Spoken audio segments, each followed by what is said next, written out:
So I've had a few people ask me that, what's the deal with Teesside Autodrome, like how much does it cost, when's it on, blah blah blah. So I thought I'd make a little video out of it just to show what it's like, and it's a lot of fun and it's cheap as well, so it's definitely worth a go, especially if you don't want to pay like £200–300 for one of the bigger tracks like Croft.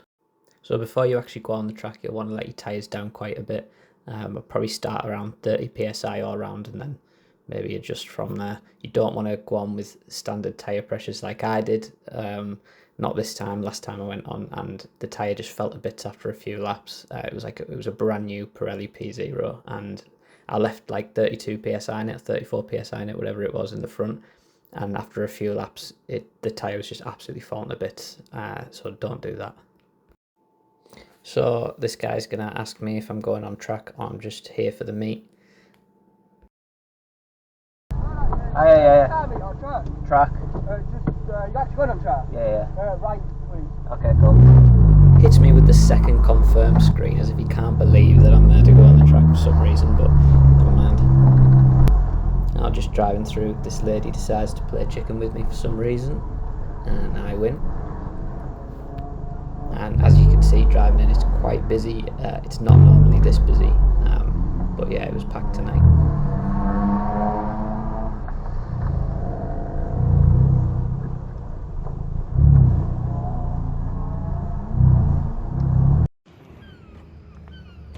I've always said that the pits at any track day have more interesting cars to look at than any car meet, and I think I'm proven right today as well. There's loads of cool cars here.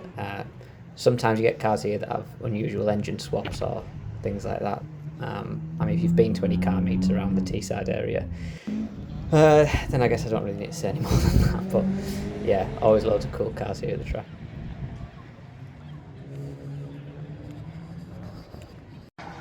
But this time of year is really cool to do it as well, because it starts to get dark before the track night ends. It's on 5 till 8, so at this time of year you are driving in the dark towards the end of the session, which is cool.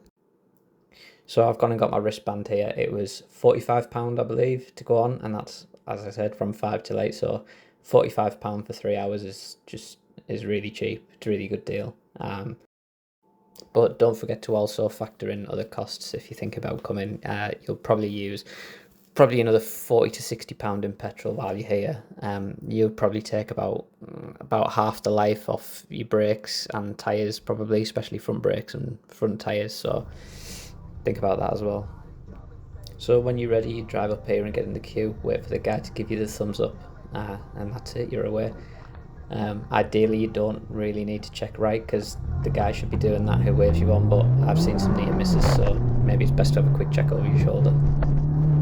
There's a driver briefing that starts at 4:45, but it is optional to do it. Basically all he'll tell you is this is a faster car behind you. As you can see here, you move right, you let them through. There's 3 places where you can overtake, but pretty much every time it's going to be on this straight. There's also 2 other places, but basically if you want to be past someone, you have to wait for them to indicate right, move over, you go through. Don't be one of those people who indicates right and then just keeps your foot planted to the floor. That's so annoying. Sometimes you'll be faster than someone, but you're not so much faster that you can pass them in the fairly short straight before you run out of road. So yeah, it's super annoying when people do that. Please don't do that. So it is open pit lane all night, which means you can just come on and go off as you please. If you want to come off, you just kind of stay left after the big corner at the bottom. You don't want to stay out for too long, maybe 10 or 15 minutes at a time. Your oil will get hot, your brakes will get hot, your tyres will get hot a lot quicker than you might expect as well. So especially around this tiny tight track, so make sure you come off maybe every 10 or 15 minutes and stay off for about half an hour.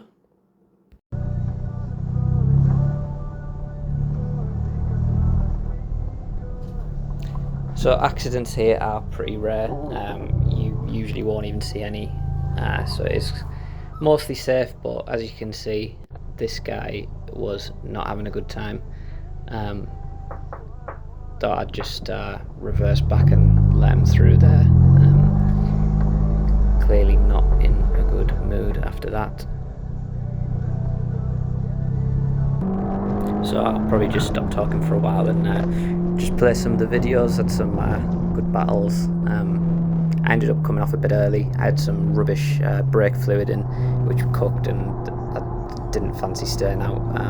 So I've changed that now. There's some RBF 700 in now, so shouldn't have that problem again. So hopefully next time I'll be able to stay out longer and get a bit of video from it.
only 0W20 as well, so yeah, came off here, got hot.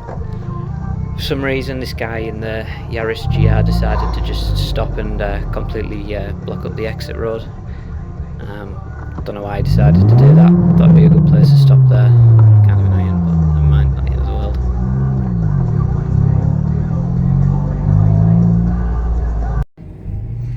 So this is me as a passenger with Joe, who's in the yellow Megane, who you saw earlier in this video and probably also in previous videos. He's definitely quicker than me around this track, which is kind of, well, maybe it shouldn't be surprising. His car has AR1's tyres on, coilovers all around. It's a lot more modified than mine is, so yeah, he's a pretty good driver as well. So yeah, he is a bit faster than me around here for now. I'm coming for him.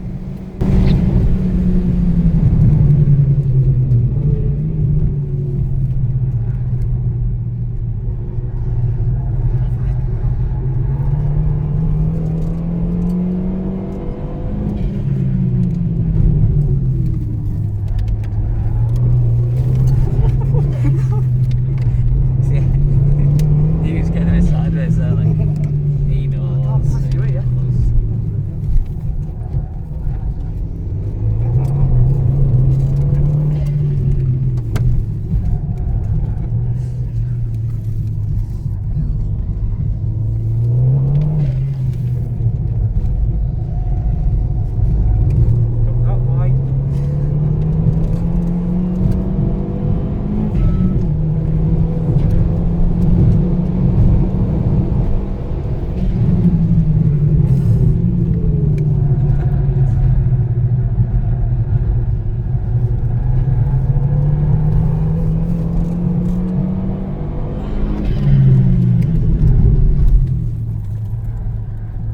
So this guy actually ran out of petrol on the track apparently. I would love to laugh at him, but I've done the same myself before. So yeah, I hope that was pretty informative for you.